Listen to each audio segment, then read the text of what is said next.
The Kethtar battlecruiser Bloodfang descended through Earth's atmosphere like a falling star, its plasma cannons charging with the distinctive whine that had silenced a dozen worlds.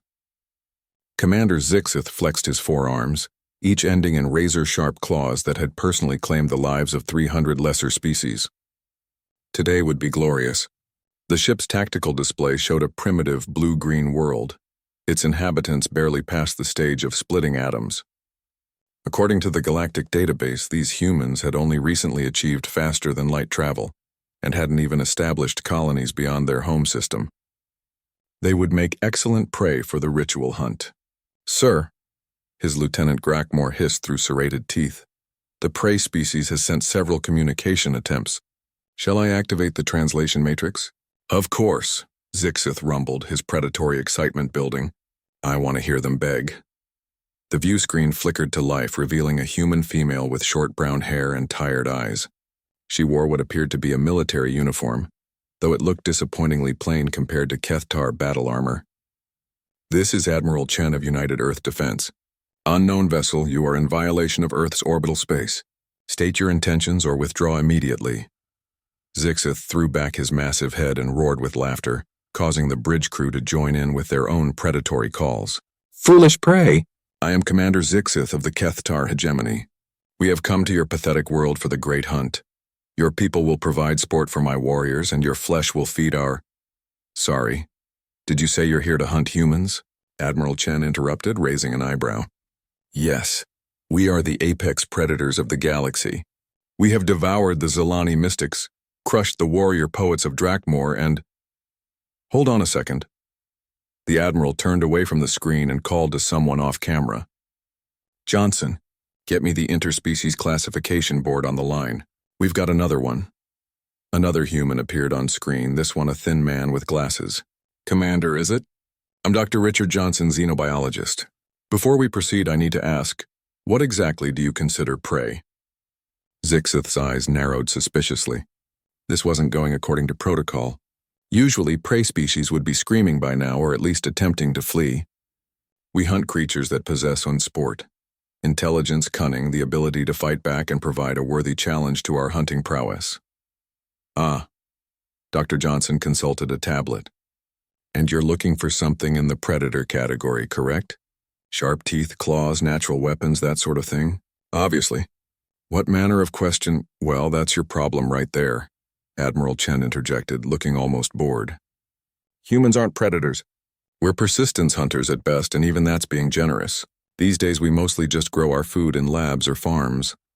Zixith stared at the screen in confusion. His thermal scanners clearly showed these creatures had elevated body temperature. His atmospheric readings indicated they possessed a standard oxygen-nitrogen atmosphere, suitable for complex life, and their cities displayed the technological signatures of a sapient species. "But you have clearly achieved space travel. Your cities are vast. You have weapons."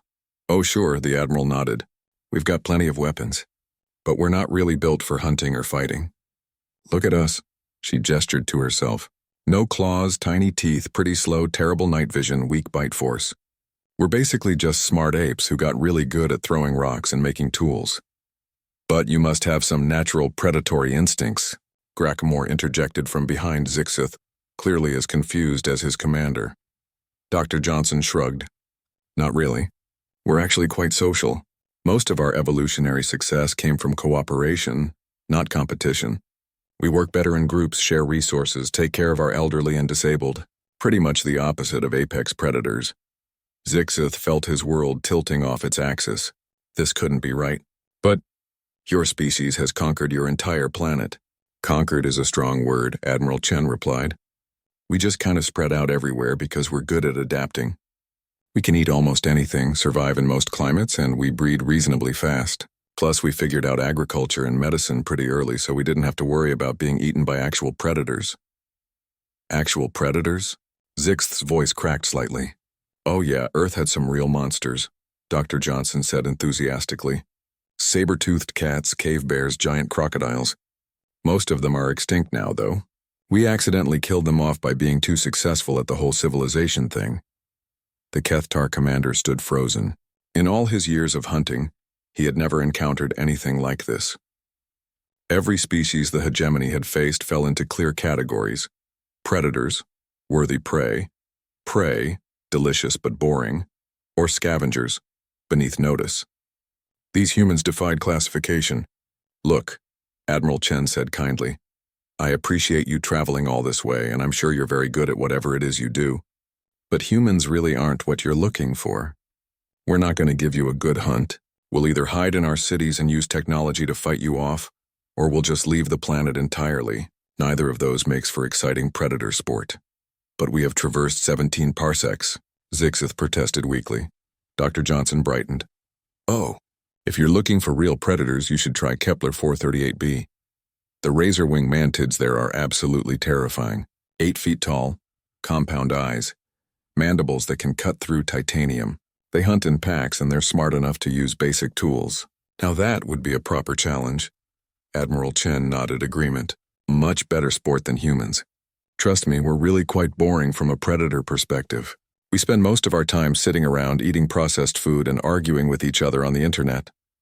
Zixith looked around his bridge crew, seeing his own confusion reflected in their faces. This had never happened before.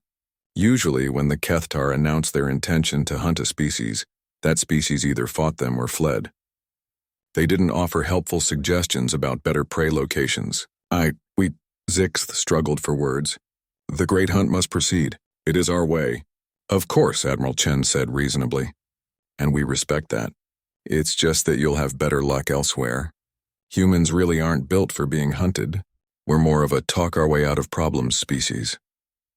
The irony wasn't lost on Zixith that this was exactly what they were doing right now.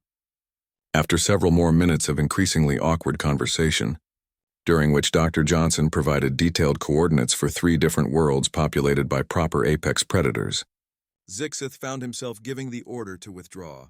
As the Bloodfang pulled away from Earth's orbit, Grackmore approached his commander cautiously.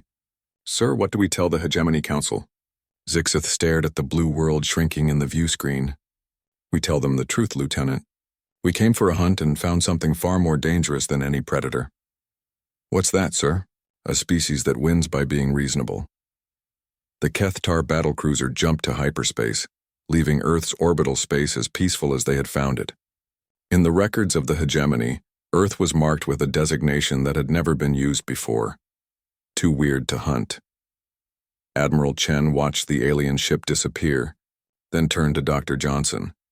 "Think they'll actually check out those coordinates you gave them?" Johnson grinned. "Oh, absolutely. The razor-wing mantids are going to have the time of their lives.